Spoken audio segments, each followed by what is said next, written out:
es hasta cierto punto sorprendente como no hay una revolución en la calle, y de hecho yo creo que si la gente fuera consciente de ello, el clamor popular en pos de la reforma del sistema sería políticamente insoportable.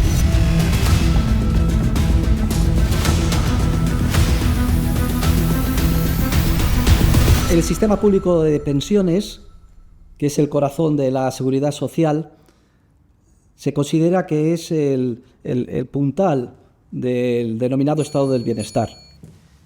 Y sin embargo, sin ninguna duda, es o constituye el principal problema económico, social y político que afecta en este momento a España. Y yo creo que es de una responsabilidad ineludible que expliquemos a la ciudadanía en qué consisten estos problemas y por qué, en general, los ciudadanos del sistema democrático, los que formamos parte de él, vivimos en un estado de ignorancia y estamos completamente adormecidos sobre cuáles son los problemas que aquejan a este sistema, que podemos considerar que es una verdadera bomba de relojería. Los problemas del sistema público de pensiones tienen una doble naturaleza. Por un lado, una naturaleza técnica, hay una serie de problemas técnicos, pero también tienen una base ética. Es decir, que el sistema público de pensiones se encuentra aquejado de una serie de problemas de tipo moral que están muy relacionados con los problemas técnicos, es decir, unos y otros tienen una íntima relación entre sí. ¿Cuáles son los problemas técnicos que afectan al sistema público de pensiones? Bueno, lo primero que la ciudadanía tiene que tener bien claro es cómo se financia el sistema de pensiones, porque se financia a través de lo que se denomina, en la jerga técnica, el sistema financiero de reparto. ¿Qué significa esto? Pues significa que las contribuciones que se hacen al sistema cada año por parte de los que trabajan, los activos, se gastan íntegramente ese año en pagar las pensiones a los jubilados, a los pensionistas, a las viudas y a los huérfanos. Es decir, se coge dinero con una mano de aquellos que estamos trabajando y se gasta íntegramente en pagar las pensiones de jubilados y restos de pensionistas. Por eso se llama sistema de reparto. Es decir, no hay ningún ahorro acumulado, sino que una generación, la generación activa, mantiene a la generación pasiva, es decir, al conjunto de personas que ya no trabajan y que se denominan, que constituyen la generación pasiva.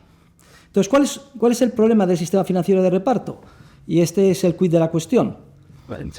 Bueno, el principal problema, para que se entienda bien, es que, vamos a poner una analogía, este sistema es análogo a lo que se conoce con el nombre de estafas piramidales, para que se entienda. ¿Qué es una estafa piramidal? Además, es interesante explicar esto porque las estafas piramidales también tienen origen en España. Fue doña Baldomera, en el siglo XIX, la hija de Mariano José de Larra, la primera que puso en funcionamiento una estafa piramidal famosa. ¿En qué consiste la estafa piramidal? Pues consiste en prometer unas rentabilidades extraordinarias a tus inversores, y se le llama estafa, y es una estafa porque en realidad esa rentabilidad que sí que se paga con cargo a las imposiciones de los ingenuos que son atraídos al sistema precisamente con la promesa de obtener esas rentabilidades tan grandes. ¿Por qué digo que hay una analogía muy clara entre el sistema de financiación basado en el reparto para la seguridad social y una estafa piramidal? Porque también aquí lo que hay es el pago de una prestación, como en las estafas piramidales, que se financia con cargo a las aportaciones que hacen los ingenuos que van llegando al sistema.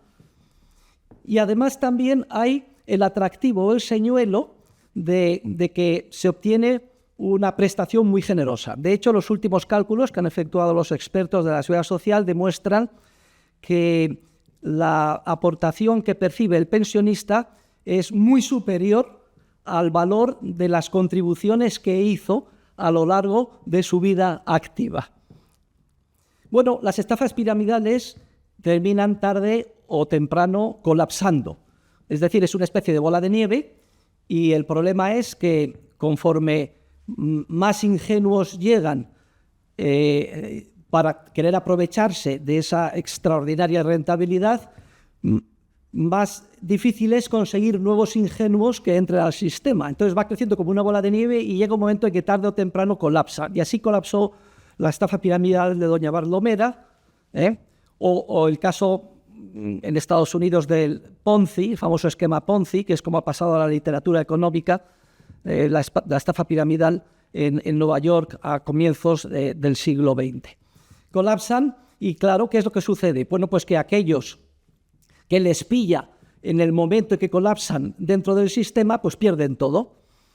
Y hay un clamor popular tremendo porque han sido estafados, y realmente es así.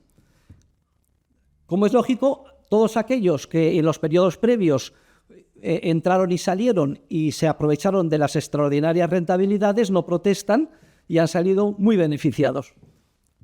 Tampoco nadie dice en esta estafa piramidal o argumenta de que es que se le ofrecieron unas rentabilidades exorbitantes que en ningún lugar podrían obtenerse, o sea que estaban totalmente fuera de la realidad.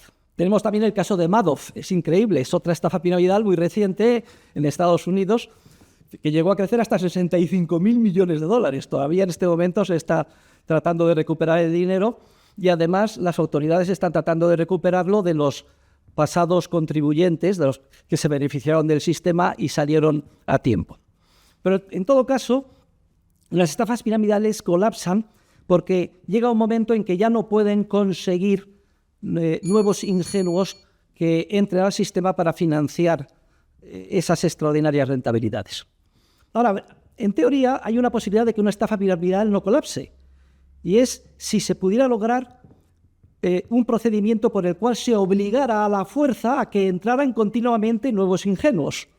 Pues bien, eso es precisamente lo que se establece en el sistema público de pensiones a partir de su creación por el canciller de hierro, el canciller Bismarck, en el siglo XIX, cuando establece el sistema público basado en el reparto, el sistema público de pensiones basado en el reparto. Claro, si entra el Estado y legaliza este sistema de financiación, que repito, consiste en detraer por la fuerza, de manera coactiva, lo que estamos trabajando, contribuciones masivas para pagar unas prestaciones extraordinarias y además una proporción muy superior a lo que han contribuido a los ya jubilados, sin que haya un ahorro medio, algún ahorro previo en ningún sitio.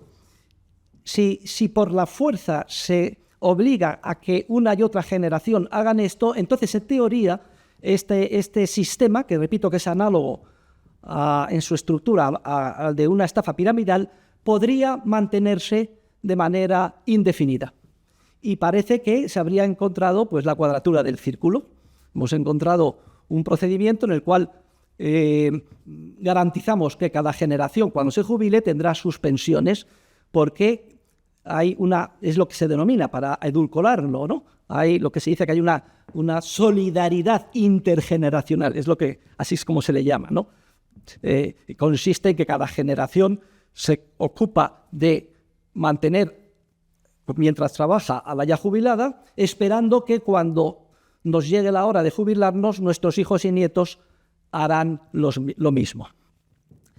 Pero claro, cuando se establece este sistema de legalización del procedimiento de estafa piramidal y de aparente solución definitiva del problema, de la cuadratura del círculo, no se previó un fenómeno que hace que, aunque coactivamente se garantice la generación intergeneracional, la solidaridad intergeneracional, sin embargo, desde el punto de vista técnico, no es factible su sostenimiento. ¿Por qué es tan popular la seguridad social? Hasta el punto de que se considera que es el fundamento del denominado estado del bienestar. Pues precisamente por las mismas razones por las que son tan populares las estafas piramidales, sobre todo en un principio, porque parece que se ha encontrado la cuadratura del círculo. Es decir, que se puede obtener una rentabilidad muy superior a la que puede obtenerse en el mercado y además sin coste. Cada inversor obtiene una rentabilidad muy alta, pero que se está pagando con cargo a los ingenuos que entran en el sistema. Si esto durara indefinidamente, pues entonces, jauja, ¿para qué trabajar? Mado, Doña Baldomera o Ponzi, pues habrían encontrado la solución a todos nuestros problemas. Pero claro, cuando el sistema se basa en el engaño, termina colapsando y todos los que les pilla dentro pierden sus inversiones. Bueno, pues con la seguridad social también pasa algo parecido. Es muy popular porque se promete por los políticos que se van a obtener unas pensiones, unas prestaciones extraordinarias, que suponen una rentabilidad tremenda, muy superior al valor de lo que se ha contribuido. Y además parece que se ha solucionado el problema débil que tiene la estafa piramidal, que es el de la garantía de que continuamente lleguen nuevos ingenuos a financiar el sistema. ¿Y cómo lo solucionan? Por la vía que el Estado soluciona siempre todo, vía mandato, vía coacción, vía boletín oficial del Estado, vía policía, vía impuestos. Es decir, obliga a toda la ciudadanía, no importa que estén o no de acuerdo, a dedicar una parte muy importante de su remuneración, fíjense, entre el 37 y el 40% de lo que ganamos, para pagar a los jubilados, a la generación que ya está, se ha jubilado y es pasiva. En teoría, si hay una garantía de que van a entrar siempre los jóvenes a financiar a los ya jubilados, el sistema se podría mantener de forma indefinida. Y de ahí su gran popularidad.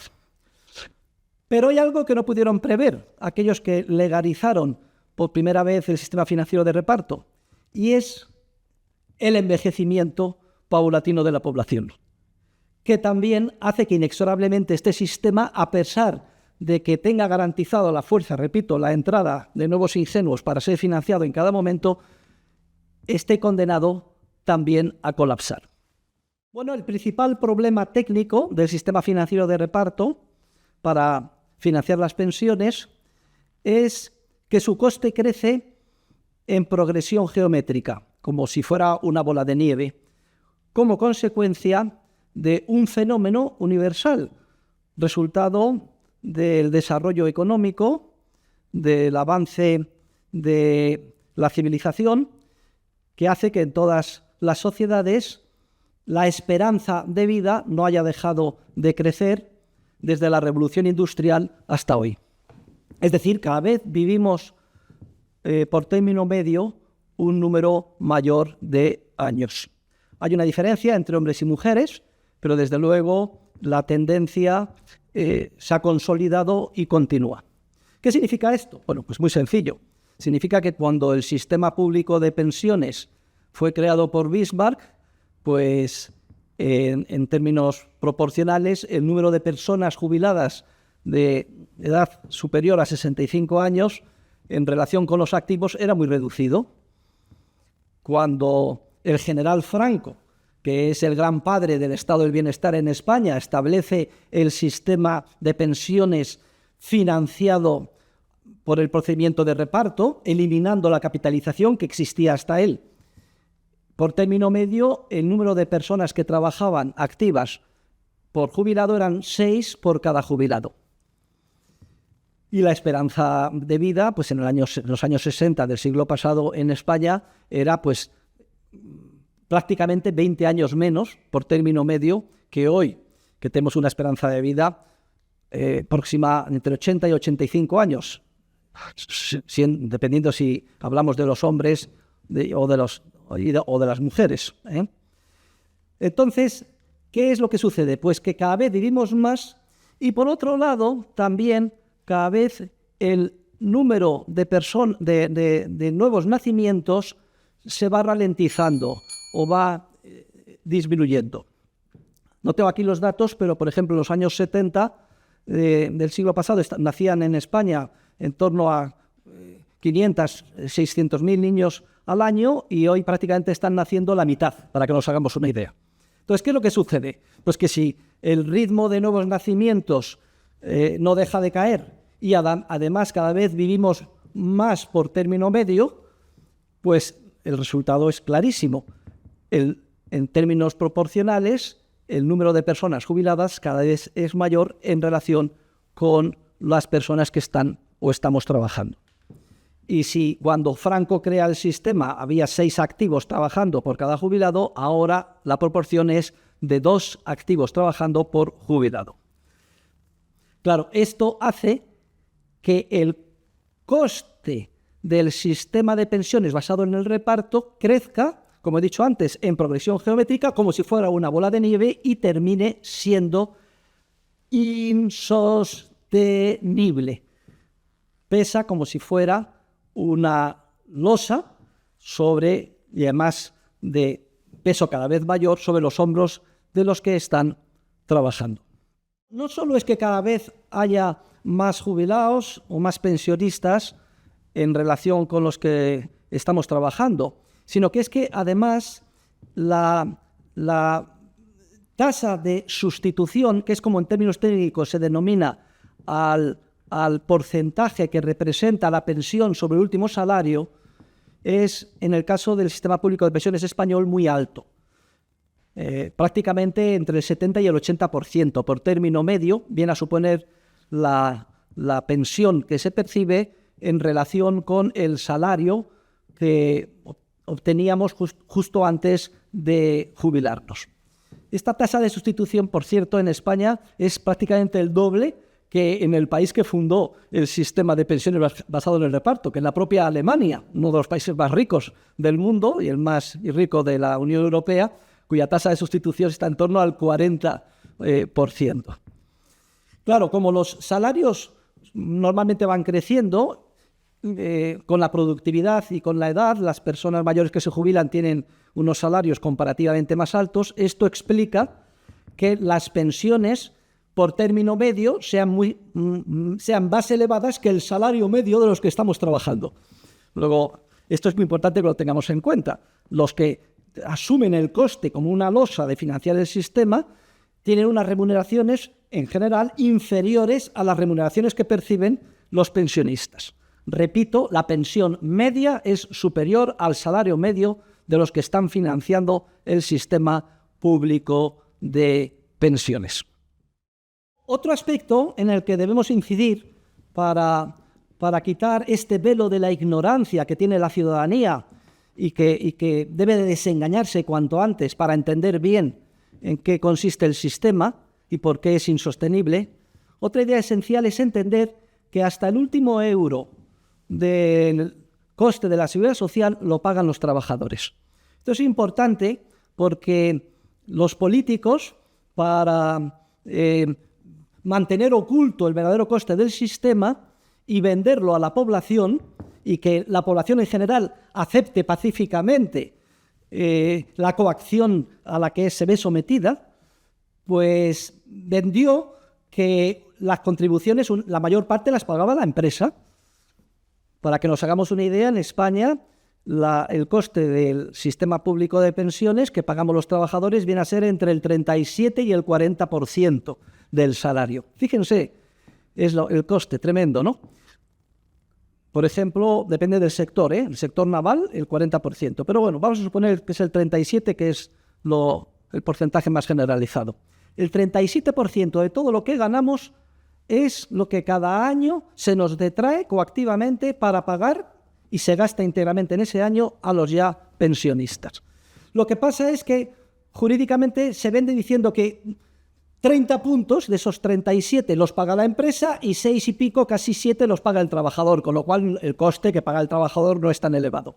Pues bien, esta idea, desde el punto de vista de la ciencia económica, es radicalmente falsa, porque hasta el último euro del coste de la seguridad social es pagado por una vía o por otra por el trabajador. Es decir, la empresa no paga nada. Eso es solo una ficción jurídica. Y la prueba de que hasta el último euro lo paga el trabajador es que el coste de la seguridad social forma parte del coste laboral total que abona la empresa. y a la empresa le sería irrelevante, en vez de pagárselo a la seguridad social, abonárselo íntegramente al trabajador. Luego, en última instancia, forma parte de los costes laborales o los costes salariales. Por eso, sería muy importante que se elevaran al bruto todos los salarios para que se hiciera evidente para toda la ciudadanía que en realidad está ganando mucho más, está ganando un 37% más, pero que se le quita ese 37% para pagar las pensiones de ese año a través del sistema financiero de reparto. Repito, hasta el último euro del coste, no importa que jurídicamente sea contribución de la empresa o sea del trabajador, hasta el último euro lo paga el trabajador, porque a la empresa le sería irrelevante, dado que ya asume ese coste laboral, dárselo al trabajador para que él por su cuenta decidiera qué hacer con su dinero cara a solucionar el problema de su jubilación el día de mañana. Merece la pena que nos detengamos un momento, cualquier ciudadano responsable tiene que hacerlo así, y que seamos verdaderamente conscientes de lo que se está haciendo. Es un verdadero latrocinio. Vamos a suponer un mileurista, cualquiera de trabajador español que tenga una remuneración de 1.000 euros brutos al mes. Leía una estadística que el 60% de los trabajadores españoles se encuentran, el 70%, en ese nivel o por debajo de ese nivel. O sea que no estamos hablando de una persona de unos ingresos muy altos. Un mileurista, 14 pagas, 14.000 euros al año. ¿Saben ustedes cuánto se le está extrayendo a la fuerza? Pues calculen el 37% de 14.000 euros. El 40% serían 5.600 euros al año. 5.600 euros que su empresa y él están pagando para pagar al sistema público de pensiones, para pagar a los jubilados, sin que se acumule ningún fondo. 5.600 euros al año de una persona que gana 18.000. O sea que no es una cuestión irrelevante. Y la verdad es que es hasta cierto punto sorprendente como no hay una revolución en la calle. Y de hecho yo creo que si la gente fuera consciente de ello, el clamor popular en pos de la reforma del sistema sería políticamente insoportable. Porque el sistema, repito, se basa en la coacción y en la violencia. Se basa en la planificación dirigista de nuestras vidas por parte de los gobernantes, que nos extraen una proporción enorme de lo que ganamos cada año para financiar este sistema que es insostenible por razones técnicas de envejecimiento de la población, disminución de la natalidad, y ello a pesar de que, a diferencia de lo que sucede en las estafas piramidales, el Estado se ocupa de garantizar un flujo continuo de nuevos ingenuos, es decir, de las generaciones nuevas, para sedicentemente financiar de manera indefinida el sistema. ¿Saben ustedes qué seguro de jubilación o fondo de pensiones podría acumular un mileurista, es decir, cualquier trabajador normal, con 5.600 euros al año? Es que estamos hablando de una cifra que es prácticamente una fortuna, a lo largo de 30 o 35 años de vida activa, desde que empezamos a trabajar con 25 años hasta que nos jubilamos, con 65 o con 70 años.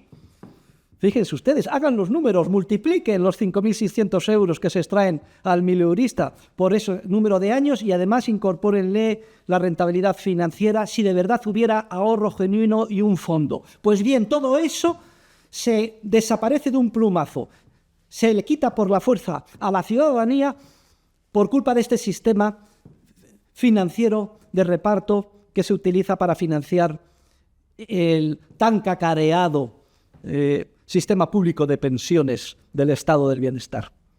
Entonces, por tanto, ¿a quién perjudica este sistema, sobre todo en términos relativos? Pues no perjudica en términos relativos a los millonarios o a los ricos, perjudica sobre todo a los más vulnerables, a los que ganan menos y a los más jóvenes, que son los que durante más años van a pagar a los ya jubilados, generalmente a personas que tienen unas pensiones mucho más altas que los salarios reducidos, con cargo a los cuales se les está extrayendo ese 37% para financiar el sistema. Son, por tanto, la clase trabajadora y los más vulnerables, los principales perjudicados por el sistema de pensiones basado en el reparto. Bueno, y hay otro efecto incidental muy negativo del sistema financiero de reparto, y es que actúa como un falso sustitutivo del ahorro y en ese sentido incide negativamente sobre la tasa de ahorro del país. Y es que en la medida en que los que ahora estamos trabajando confiemos que cuando nos llegue la hora de jubilarnos el día de mañana, nuestros hijos y nietos van a hacer lo mismo que ahora nosotros hacemos, es decir, financiar a los jubilados, pues en esa misma medida no sería necesario ahorrar, no sería necesario constituir un fondo. Si esperamos que dentro de 30 o 40 años los que vengan después o los jóvenes nos van a mantener a nosotros. Y en ese sentido, repito, en aquellos países en los que hay un sistema público de pensiones más desarrollado basado en el reparto, la tasa de ahorro a igualdad de circunstancias es más reducida. Y este tiene un efecto muy perjudicial sobre el desarrollo económico, porque una tasa de ahorro más baja significa menos inversión, significa menos equipo capital disponible por trabajador y significa, por tanto, menor productividad y salarios más reducidos. Luego vemos cómo, por tanto, todo es un círculo vicioso. Un sistema basado en la coacción que perjudica sobre todo a los más vulnerables, que además destruye el ahorro y ralentiza la acumulación de capital y el desarrollo económico, en perjuicio precisamente de las clases trabajadoras, que son las que cada vez con más dificultad y soportando el peso como si fuera una losa cada vez mayor, financian el sistema. El sistema de pensiones plantea muchos problemas éticos y morales. Y es de una justicia más que dudosa. Cualquier persona normal enseguida puede entender que es éticamente al menos muy cuestionable que se ponga este peso creciente que supone la financiación del sistema sobre los hombros de unas generaciones que ni siquiera han nacido todavía, es decir, de nuestros hijos, nietos y bisnietos. ¿Hasta qué punto tenemos derecho a exigirles y ponerles esta carga creciente e insoportable a ellos, muchos de los cuales o son niños o todavía no han nacido, sin que hayan dado su acuerdo?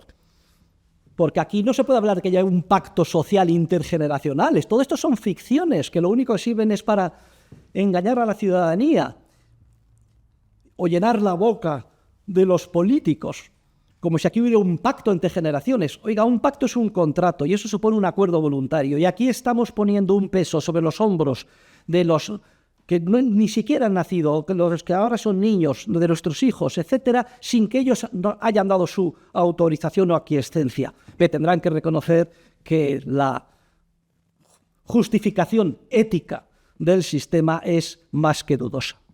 Pero hay otro problema ético todavía más grave, y es que, fíjense la trampa semántica, seguridad social. ¿Quién va a estar en contra de algo que es social y que además es seguro? Pues bien, si algo caracteriza a la seguridad social es que ni es segura ni además es social. Es decir, no hay ninguna garantía jurídica de que el día de mañana se vayan a percibir las pensiones que se nos han prometido por nuestros políticos. Esto, a diferencia de lo que piensa la gente, no es un contrato de seguro entre dos partes. No hay ninguna acumulación de ahorro y ningún fondo disponible con cargo al cual cobrar nuestras pensiones el día de mañana. Que el día de mañana se perciban las pensiones que nos prometen los políticos dependerá de las circunstancias políticas y económicas del día de mañana. Es decir, de dentro de 10, 20, 30, 40 años. Vete tú a saber qué es lo que sucede. Y la verdad es que las expectativas no son nada halagüeñas, porque la tendencia al envejecimiento de la población y a la contracción de la natalidad continúan y cada vez son más consolidadas. Luego dependerá de si hay o no suficiente dinero, suficiente presupuesto, dependerá o no del albur político, de las coaliciones políticas del momento. Y claro, yo creo que la ciudadanía, millones y millones de trabajadores, no podemos tener nuestra esperanza, no podemos tener tranquilidad psicológica de que vamos a percibir nuestras pensiones dentro de 20 o 30 años si solo van a estar pendientes del hilo de la negociación política del gobernante de turno y de las posibilidades económicas del presupuesto de dentro de varias décadas. Luego, no hay ninguna garantía, porque esto no es un seguro ni hay ninguna acumulación de fondo. Y ese es, sin duda alguna, otro de los problemas éticos graves del sistema. Pero es que hay otro problema ético gravísimo, y es que el sistema de pensiones basado en el reparto genera la conflictividad social. Es decir, pone a la sociedad en un callejón sin salida, la aboca al continuo conflicto intergeneracional, porque una de dos: o se cumple a la rajatabla los compromisos y se pagan esas pensiones crecientes y extraordinarias a los pensionistas, en cuyo caso se va exprimiendo cada vez más hasta ser insoportable a los trabajadores su salario. Es decir, si ganan los jubilados, la clase jubilada pasiva, es a costa de la clase activa. O llega un momento en que hay una revolución, los jóvenes se revuelven y dicen, pero ¿cómo? Esto no tiene ninguna razón de ser. Y entonces se niegan, y si tienen la suficiente fuerza política, fuerzan una reforma del sistema tendente a reducir las pensiones, ampliar la edad de jubilación, etc. En cuyo caso, los que salen perdiendo son los jubilados, los pensionistas. Ven, por tanto, que el sistema lo que ha hecho es enfrentar en clases con intereses irreconciliables, los jubilados, los pensionistas, la generación pasiva, por un lado, y la generación activa de los trabajadores, sobre todo los más vulnerables y los más jóvenes, por otros. Y lo que debía de ser un proceso pacífico de cooperación social, que es el que normalmente se da en el mercado y en el acuerdo voluntario, se convierte en un campo de minas continuamente expuesto al conflicto político, a la demagogia, al uso torticero del conflicto con la finalidad de conseguir o mantenerse en el poder a corto plazo.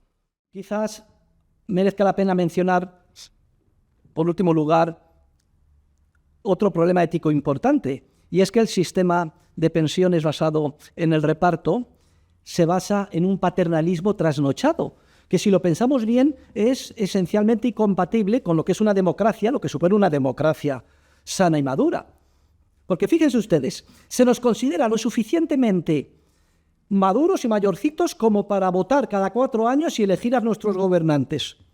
Y sin embargo, cuando llega la hora de proveernos de las pensiones que necesitaremos cuando nos jubilemos, papá Estado dice, no vais a hacerlo bien, sois como niños, tenéis que incorporaros a la fuerza en este sistema, porque si no, no seréis capaces de proveeros por vuestra cuenta de las pensiones suficientes. ¿Cómo que no seremos capaces de proveernos? Cada trabajador milurista, si puede disponer de 5.600 euros, que ahora se le quitan cada año para financiar el sistema de pensiones, yo estoy seguro que la inmensa mayoría será capaz de establecer su sistema basado en la acumulación de ahorro, fondos de pensiones, seguros de jubilación y acumular el capital suficiente para vivir tranquilo una vez que se jubile. No me cabe ninguna duda.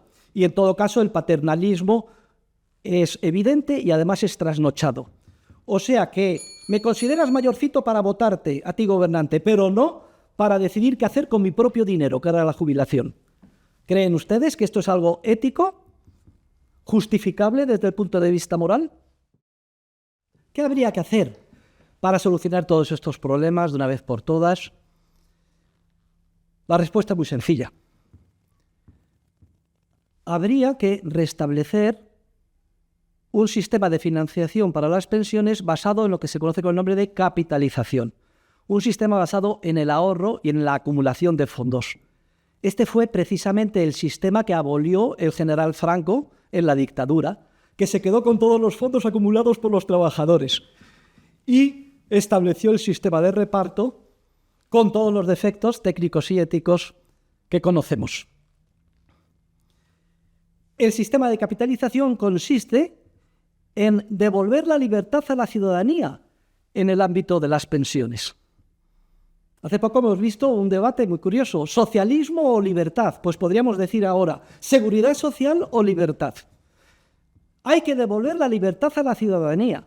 Hay que permitir que los trabajadores, los mileuristas, puedan dedicar sus 5.600 euros de la forma que ellos estimen conveniente para su jubilación. ¿Pero cómo? Acumulando un fondo a través de un seguro de jubilación, un seguro de vida de jubilación, un fondo de pensiones o cualquier combinación de ella. De manera que cuando después de 35 años, abonando 5.000 y pico euros al año, además de forma creciente conforme el salario crezca, y con su rentabilidad y existiendo ese fondo real, lleguen a la jubilación, con cargo al mismo puedan mantenerse. Esto es lo que supondría una solución definitiva de todos los problemas que aquejan al sistema público de pensiones. Consiste en dar la libertad a la ciudadanía para que recupere la capacidad de hacer lo que quiera con su propio dinero. Luego el debate es muy claro, o seguridad social o libertad. El sistema basado en el ahorro, la capitalización y en dar libertad a la ciudadanía para que decida qué hacer con su propio dinero, lo obvio, solucionaría todos los problemas éticos, que siendo graves los problemas técnicos, los éticos son los más graves del sistema público de pensiones, que hemos comentado. Para empezar, ya no habría ese conflicto irresoluble entre la generación pasiva y la generación activa, sino que cada generación sería responsable de sí misma y, por tanto, percibiría sus pensiones con cargo a los fondos acumulados por sí misma. ¿Cuántas veces hemos escuchado a nuestros padres decir: es que no quiero ser una carga para vosotros, hijos?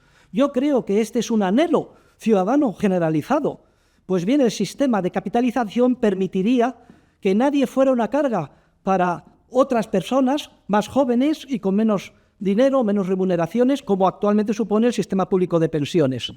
Porque, repito, nos jubilaríamos percibiendo unas pensiones que se financiarían con cargo a unos fondos que nosotros mismos habríamos acumulado a lo largo de nuestra vida activa y de los que seríamos propietarios. Luego, ya se solucionaría ese problema ético.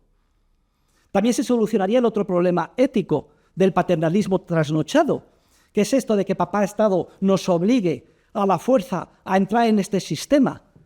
¿Pero dónde se ha visto? Si somos mayorcitos para votarles, también lo somos para decidir qué hacer con nuestro propio dinero. Se solucionaría también el otro problema ético comentado de que la seguridad no es seguridad, no hay ninguna garantía, porque que percibamos o no las pensiones del sistema público de pensiones actualmente dependerá del albur político y de las circunstancias económicas de dentro de 20 o 30 años. Mientras que en un sistema basado en la capitalización hay garantía jurídica y contractual y además un fondo que lo respalda para cada trabajador de que va a percibir sus pensiones. Luego, ni paternalismo trasnochado, ni conflicto irresoluble entre las generaciones, ni falta de garantía jurídica en cuanto al cobro de las pensiones. Todos los problemas éticos del sistema habrían quedado solucionados, gracias, como siempre, a devolver la libertad a la ciudadanía, a devolver la responsabilidad de las pensiones a la sociedad civil, a desembarazarnos de esos restos de la dictadura franquista que son el fundamento del tan cacareado estado del bienestar actual en nuestra democracia. El sistema de capitalización también soluciona todos los problemas técnicos irresolubles del actual sistema de pensiones.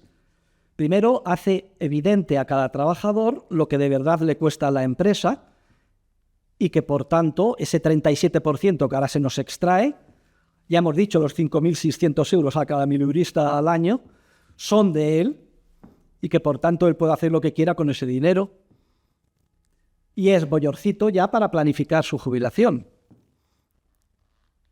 Pero es que además se soluciona el problema que supone el envejecimiento paulatino de la población, el hecho de que la esperanza de vida cada vez sea mayor y cada vez haya menos natalidad.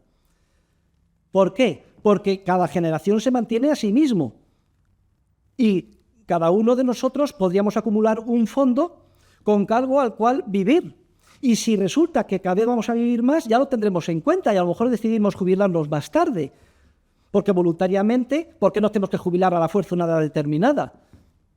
Y ahorrar durante más años, o no, dependiendo de la profesión. Las circunstancias son variadísimas y, como es lógico, la fuerza de la libertad para solucionar todos los problemas inmensa. Pero en todo caso, el problema que supone el problema biométrico de envejecimiento de la población dejaría de serlo en un sistema de pensiones basado en la capitalización. Y el otro problema técnico era el efecto negativo que tiene el actual sistema de pensiones sobre el ahorro. En un sistema basado en la capitalización no solo no habría efecto negativo sobre el ahorro, sino que todo lo contrario, se fomentaría enormemente la acumulación de ahorro, como se ha observado en aquellos países que han pasado de un sistema público de pensiones como el nuestro, basado en el reparto, a un sistema basado en la acumulación de capital, en la capitalización. Claro, hay una acumulación enorme de ahorro porque nos dedicamos a ahorrar. En vez de que nos detraen cada año de nuestro salario una parte muy importante y se gasta en ese año, en el sistema de capitalización lo que nos detraen cada año se acumula en un fondo, se ahorra, y eso está disponible para la financiación de empresas rentables, de capital bien invertido, que a disposición de los trabajadores incrementa exponencialmente su productividad y por tanto sus salarios. Lo que era es un círculo vicioso en el ámbito de la seguridad social pública actual se convierte en un círculo virtuoso si la seguridad social se basa en la capitalización. Solucionan todos los problemas éticos, técnicos y además cada vez se acumula más ahorro y se impulsa, por tanto, el desarrollo económico, la acumulación de capital y el crecimiento de los salarios, lo cual a su vez permite ahorrar más y así sucesivamente. Bueno, pues si estamos todos convencidos, y a poco que lo reflexionemos, creo que cualquiera de los que nos esté escuchando puede llegar fácilmente a la conclusión de que fue una verdadera estafa política la que cometió el general Franco, quedándose con los fondos de capitalización y estableciendo el reparto, y llegamos a la conclusión de que financiar la seguridad social mediante un sistema de ahorro o de capitalización solucionaría todos los problemas. Bueno, pues es obvio que el clamor popular en un entorno democrático a favor de eliminar lo que hay ahora e introducir un sistema nuevo, supongo que irá creciendo hasta hacerse insoportable, afortunadamente. Sin embargo, hay un problema que tenemos que afrontar y es el siguiente: que hay una generación que tiene que hacerse cargo de la transición, es decir, no se puede saltar de manera brusca o de golpe de un sistema basado en el reparto a un sistema de capitalización. ¿Por qué? Bueno, porque tenemos que hacer frente a los errores cometidos en el pasado y tenemos que hacer frente al pago de las pensiones de los ya jubilados.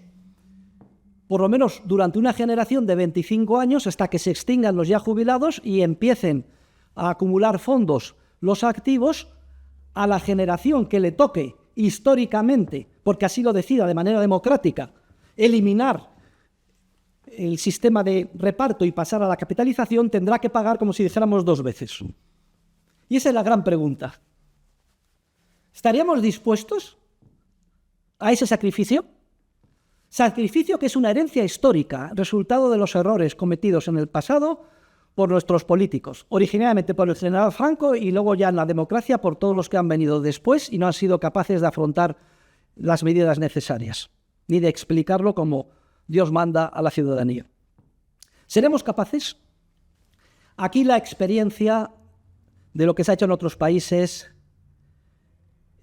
nos tiene que dar mucho ánimo, es muy alentadora, porque ya en otros países, por ejemplo en el Reino Unido, en los años 70 del siglo pasado, como consecuencia de un pacto entre los dos partidos mayoritarios, el Partido Laborista y el Partido Conservador, y en otros muchos países en los que ya se diagnosticó correctamente este problema, no como en España a través del denominado Pacto de Toledo, que debía de llamarse Pacto de Silencio de Toledo, ¿no?, sino que se debatió públicamente y se decidió, y así democráticamente se apoyó, abandonar el reparto y pasar a la capitalización.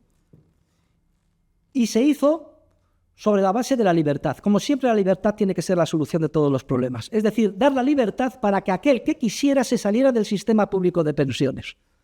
¿Pero en qué condiciones? Por ejemplo, permitir que 10 puntos de ese 37% que actualmente nos extraen a la fuerza, nos lo pudiéramos llevar los que actualmente estamos trabajando para un fondo de pensiones. Y los 27 restantes, pues los seguiríamos pagando como hasta ahora a fondo perdido para hacer frente al pago de las pensiones de los jubilados. Cuando se ha dado esta opción, en el pasado, se podía prever que solamente los jóvenes o las personas más convencidas decidieran abandonar el sistema público y pasarse al sistema privado basado en la capitalización. Pero ¿saben ustedes lo que sucedió en el Reino Unido? ¿O en los otros países en los que se ha dado esta opción basada en la libertad?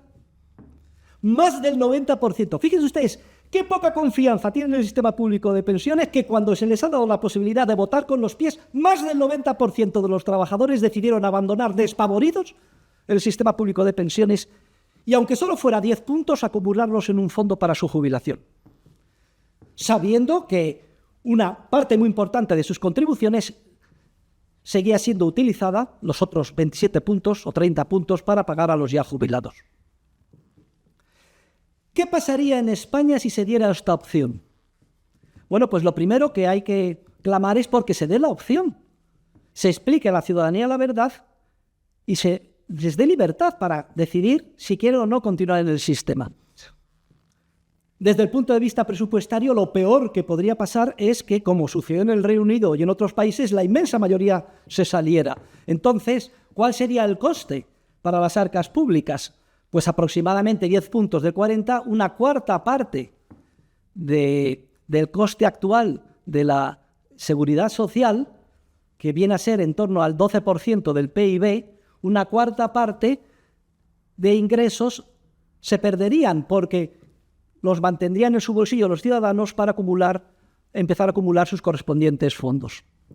La cuarta parte del 12% del PIB es un 3% del PIB, es justo el límite del déficit que autoriza nuestros acuerdos en la Unión Europea. Yo estoy seguro que si España presenta un plan serio de transición a un sistema de capitalización, la Unión Europea sin ningún problema aceptaría este déficit y a lo más que obligaría, en el peor de los casos, es a sanear las cuentas públicas para que estuvieran cubiertas en lo que se refiere a otros conceptos de gasto. Fíjense que nuestros políticos, con la boca pequeña y aún siendo plenamente conscientes de estos problemas, plantean parchear el sistema, argumentando que con esto lo hacen viable a largo plazo. Y así hablan de posponer la edad de jubilación, disminuir la tasa de sustitución, es decir, hacer más reducido el porcentaje que suponen las pensiones respecto del último salario, o establecer un ajuste de solidaridad, un factor de sostenibilidad que tenga en cuenta el aumento de la esperanza de vida. Pero todo esto son parches que lo único que hacen es posponer la inevitable implosión del sistema algunos años, porque no tiene solución técnica a pesar de estos parches. Y no digo que no deban de hacerse, no digo que no deba de posponerse la jubilación, reducir la tasa de sustitución, etc. Lo único que digo es que se debe hacer un entorno de libertad decidido por los propios ciudadanos, teniendo en cuenta sus circunstancias particulares a través de un sistema basado en la capitalización. Porque este parcheo lo único que hace es marear la perdiz, engañar a la ciudadanía y dar una falsa sensación de seguridad, pero no afronta el problema de fondo. Hay que tener en cuenta que el coste mensual de las pensiones, lo que sería la nómina mensual de las pensiones en España, ya están superando los 10.000 millones de euros al mes, más de 120.000 millones de euros al año. Creo que en los últimos presupuestos estaba proyectado 140.000 millones de euros de coste de las pensiones, y con un déficit creciente de entre 10 y 20.000 millones de euros al año. Para que se hagan una idea, por ejemplo, todo el coste de la sanidad en España equivaldría a la nómina de 6 o 7 meses. Todo el coste de la defensa en España sería de un par de meses. Todo el coste de obras públicas y mantenimiento en España de todas las infraestructuras serían también de un par de meses, un poco más. O sea que estamos hablando de unas cifras tremendas que corresponden, como hemos visto, a ese porcentaje altísimo, de un tercio, de que se nos extrae de nuestro coste laboral para pagar el sistema, y que iría a la acumulación de capital y a un fondo si se pasara al sistema de financiación basado en la capitalización. Si votar con los pies fuera posible y tuviera éxito la capitalización En España, el coste sería de un tercio de esos 12.000, de 120.000 millones de euros al año, en torno, pues eso, a 30.000, 40.000 millones de euros al año, que sería unos 3 puntos del déficit sobre el PIB español, que es perfectamente asumible en un entorno de saneamiento de las cuentas públicas. Incidentalmente, y aunque esto no afecta a la esencia del discurso, pero lo explico con detalle en mi libro Dinero, Crédito Bancario y Ciclos Económicos, si se reformara el sistema financiero y se exigiera un coeficiente de caja del 100% para los depósitos a la vista y equivalentes, no solo se evitarían los ciclos recurrentes de auge y recesión que ahora surgen de la capacidad que tiene el sistema bancario de crear dinero de la nada, sin respaldo de ahorro, todo ello orquestado por los bancos centrales, sino que además permitiría solucionar y financiar la transición al sistema de capitalización de las pensiones sin coste alguno. La explicación es muy sencilla, y es que consolidando al 100% con dinero de nueva creación, pero no inflacionario, porque quedaría esterilizado para consolidar los depósitos a la vista actuales, se liberarían los activos que actualmente lucen en los balances de los bancos como colateral de esos depósitos. Y esos activos se pueden titulizar y se pueden canjear por la deuda pública viva. En Inglaterra, el Cobden Center y otros especialistas y expertos han hecho un estudio y han concluido que podría devolverse así toda la deuda pública viva del Reino Unido y lo mismo en España. Y entonces, al no tener que pagar ya intereses por esa deuda, porque a los tenedores de la deuda percibirían en vez de los intereses la rentabilidad de esos activos que recibirían, ya se podría compensar el coste de ese 3% que como mucho supondría la transición al sistema de capitalización. Concluyendo, ¿qué hace falta, por tanto? Básicamente hace falta una clase política valiente que huya de la demagogia, diga la verdad a los ciudadanos y permita que éstos opten en libertad por lo que consideren más conveniente. Solamente si se da esta opción podremos saber o aquilatar hasta qué punto la generación que le toque está dispuesta o no de hacerse cargo del coste de la transición, o si desea hacerse cargo de una manera más suave a lo largo de 2 generaciones. Pero en todo caso hay que establecer una hoja de ruta clara, basada, repito, en la verdad, y no separarse un ápice de la misma. Solo con ello seremos capaces de solucionar que es sin duda alguna el problema más grave, social, económico y político que aqueja a nuestro país.